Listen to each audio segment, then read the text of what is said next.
असं आहे की त्या आरक्षणासंदर्भात काही मुद्दे उपस्थित झाले होते. त्या संदर्भात आता कार्यवाही शासन स्तरावर सुरू आहे. पण त्याच्यामध्ये जी गती यायला पाहिजे किंवा ज्या पद्धतीने हैदराबाद गॅजेटची अंमलबजावणी ज्या गतीने व्हायला पाहिजे त्यामध्ये काही त्यांचे आक्षेप आहेत की ती कार्यवाही होत नाही.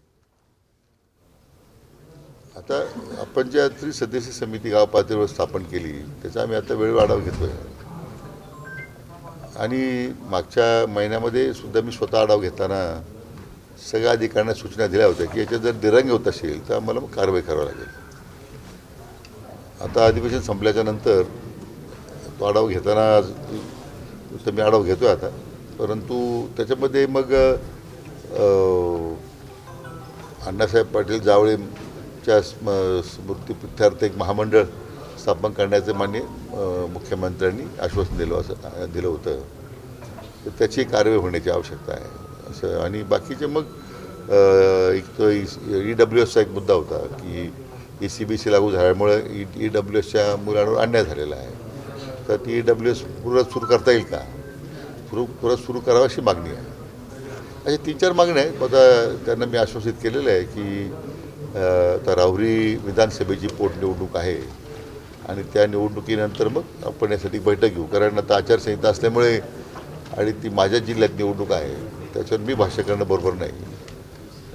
आणि म्हणून त्यांना आश्वासन दिलेलं आहे. त्यांनी ते आता मान्य केलेलं आहे की बैठक मात्र निवडणूक संपल्याबरोबर ताबडतोब घ्यावी असं त्यांनी आता त्याला मान्यता दिलेली आहे. बारामतीमध्ये जी निवडणूक होते ती काँग्रेस काही मागे घ्यायला तयार नाही आहे आणि बिनविरोध निवडणुकीची जी परंपरा आहे महाराष्ट्राची त्याला कुठेतरी तुम्ही काय खरं म्हणजे त्यांनी बिनविरोध करायला पाहिजे. ज्या परिस्थितीतून ती आता निवडणूक होते त्याचा विचार करता काँग्रेस पक्षाने या संदर्भात भूमिका घ्यायला पाहिजे होती, परंतु त्यांनी भूमिका ती घेत नाहीत. ते काही त्यांचा दोष नाही आहे. मला वाटतं पक्ष नेतृत्वापासूनच आता त्या पक्षाला जी घरघर लागलेली आहे त्याची ती अधोगती आता स्पष्ट दिसते. एवढा मोठा दारुण पराभव त्या निवडणुकीत त्यांचा होणार आहे म्हणजे मग शेवटी पक्षाच्या दृष्टीने ते त्यांनाच ठरवलं पाहिजे की ती योग्य अयोग्य आहे. परंतु त्यांनी माघार घ्यावी अशीच त्यांना या निमित्तानं माझं आव्हान आहे. अजितदादांच्या निधनानंतर ही निवडणूक होते आणि तीसुद्धा एक दुर्दैवी परिस्थितीतून तो झालेला अपघात होता, त्यातून हे पोटनिवडणूक होते. निश्चितपणे मला अजूनही खात्री आहे की आता उद्या शेवटचा दिवस आहे. काँग्रेस पक्ष निश्चितपणे माघार घेईल अशी मला खात्री आहे. अशी चर्चा पण आहे की राष्ट्रवादी देखील काँग्रेससोबत बोलण्यासाठी कमी पडली, ते त्यांच्यासोबत बोलूच शकले नाही किंवा त्या संदर्भात त्यांनी चर्चाच केली नाही. याची कल्पना मला नाही, कारण मी छोटी त्या विधानसभा मतदारसंघामध्ये माझा काही फारसा संबंध नाही आहे.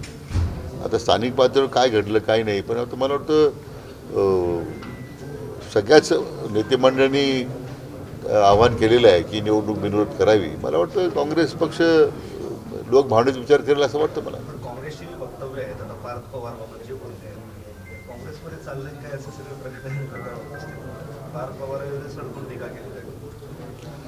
मी म्हटलं ना की पक्षाच्या नेतृत्वापासून शेवटी जी संदिग्धता नेहमीच होते.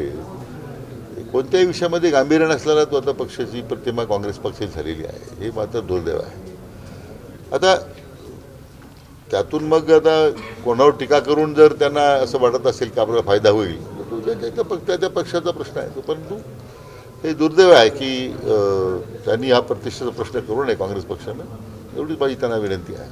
इकडे पश्चिम महाराष्ट्रात शरद पवार गटात गेलेले समरजित सिंह घाटे पुन्हा भाजपमध्ये वापसी झाली आणि त्यांचा जो यांच्यासोबत वाद होता पुढे निघलेला मुश्रीफांसोबत भाजप आपली जुनी लोक परत घ्यायला सुरुवात करते असं काहीचं चित्र आहे. आणि आता त्या निवडणुकीच्या काळामध्ये काही निर्णय झालेत, पण आता समरसिंह घाटगे अतिशय चांगले व्यक्तिमत्व आहे. त्यांचे वडीलसुद्धा सहकारी क्षेत्रामध्ये अतिशय चांगलं काम त्यांचं होतं. निश्चितपणे पूर्वी पक्षात होते ते, आता विधानसभेच्या उमेदवारीमुळं थोडी गडबड झाली, परंतु पुन्हा पक्षात येत आहे त्याचं स्वागतच आहे. राहुरीमध्ये तुम्ही तनपुरेंची भेट घेतल्यानंतर त्यांनी माघार घेतली. अजूनही राहुरी तशी बिनविरोध झालेली दिसत नाही. मग त्या कर्डिलेंचे कट्टर विरोधक उभा आहेत, अनेक जण उभा आहेत, तुमचे प्रयत्न सुरू आहेत राहुरीमध्ये पण बिनविरोध करण्याचे. पण उद्यापर्यंत पाहूया, उद्यापर्यंत यश मिळेल असं वाटतं मला. आशावादी आहोत आम्ही. बरं, काल एक जी कारवाई झाली आहे ते आवारे पाटील जे आहेत त्यांना अटक केली आणि एक धक्कादायक माहिती समोर आली आहे की शिवाजी महाराजांचे 30 ते 40 हजार रुपयाचे पुतळे बनवायचे, रात्री अंधारात बनवायचे, ते 1.5 लाखाला विकायचं, असं सगळं एक रॅकेट सुरू होतं. हे पोलीस तपासातून समोर आलेलं आहे आणि हेच पुतळे म्हणजे गेल्या काही दिवसात मराठवाडा आणि महाराष्ट्रामध्ये ज्या घटना घडल्या तणावाच्या त्या ठिकाणी असे पुतळे बसवण्यात आलं, हे देखील समोर आलं.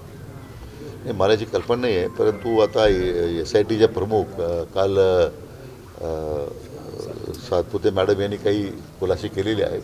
नाही, सरासरी हे जे पुतळे बसवण्यात येत आहे शिवाजी ओके ओके ओके. तर एक आवारे पाटलाचे नावाचे एक मराठा आंदोलक आहे आणि त्यांना पोलिसांनी सोलापूर पोलिसांनी ताब्यात घेतलं आणि चौकशीतून असं समोर आलंय की ते त्यांचा स्वतःचा कारखाना आहे महाराजांचे पुतळे बनवण्याचा. 30 ते 40 हजार रुपयाचा पुतळा ते 1 लाखापेक्षा अधिक रुपयात विकत होते आणि हे सगळं रॅकेट होतं, ते बरीच मोठी टोळी होती असं पोलिसांच्या तपासातून समोर आलं. नाही, त्याची माहिती माझ्याकडे नाही, पण असा जर प्रकार असेल तर अतिशय गंभीर आहे. म्हणजे आराध्य दैवत आमचं छत्रपती शिवाजी महाराजांच्या नावाने असं कोणी जर जनतेचीच फसवणूक करत असेल, मला वाटतं ते गंभीर स्वरूपाचा गुन्हा आहे तो. जी कारवाई पोलिसांनी केली, अधिक त्याच्यावर कारवाई झाली पाहिजे, हीच आमची मागणी राहिली. खरातांचं सातत्याने गुन्हे दाखल होत आहे, त्यांचे राजकीय लागेबाजी आहे, अगदी सत्ताधाऱ्यांपर्यंत इथपर्यंतही पुढे येत आहे. या सगळ्या याच्यात कारवाई कसून राहील असे विरोधकांना बोलल्यात काय? आता SITचे जे प्रमुख आहेत सातपुते मॅडम यांनी काल सांगितलं त्या संदर्भात काय कार्यवाही सुरू आहे. आता विरोधक कोण टीका करतात मला माहीत नाही, कारण अनेक विरोधकांचाही संबंध त्यांच्यावर आहे अशी माहिती समोर येते. थँक्यू.